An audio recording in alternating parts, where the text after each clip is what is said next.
Hello बच्चों, so let's see this question.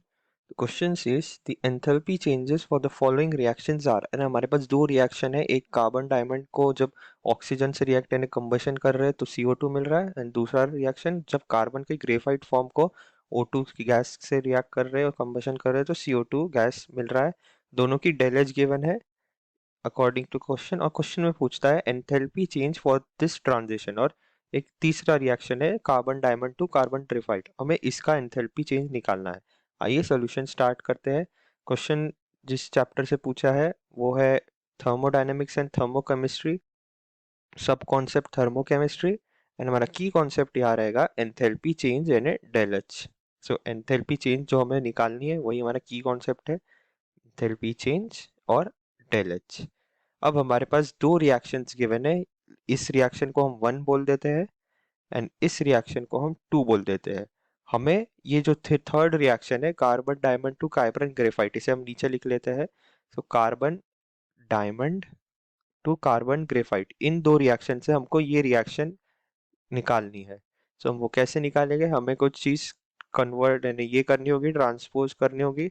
सो सबसे पहले हम करते हैं रिवर्सिंग सेकेंड इक्वेशन। सो रिवर्सिंग सेकेंड रिएक्शन या रिएक्शन 2 जैसे हमने नाम दिया है, तो वो आ जाएगा हमारे पास CO2 gas gives carbon graphite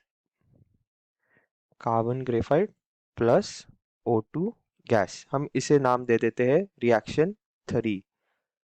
अब हम ऐड करेंगे रिएक्शन 1 और 3 को। So adding reactions 1 and 3।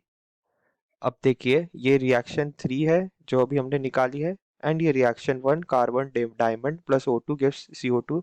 सो हम इन्हें ऐड करेंगे। सो आप देख सकते हैं कि CO2 दोनों तरफ है तो CO2 कैंसिल हो जाएंगे, एंड O2 भी दोनों तरफ है तो O2 भी कैंसिल हो जाएंगे। तो अल्टीमेटली हमारे पास आ जाएगा carbon diamond gives carbon graphite, और हमें इसी रिएक्शन का एंथैल्पी चेंज पूछा है यानी डेल एच पूछा है फॉर दिस रिएक्शन। अब डेल एच 1 की वैल्यू -395.3 है, डेल एच 2 की वैल्यू -393.4 है।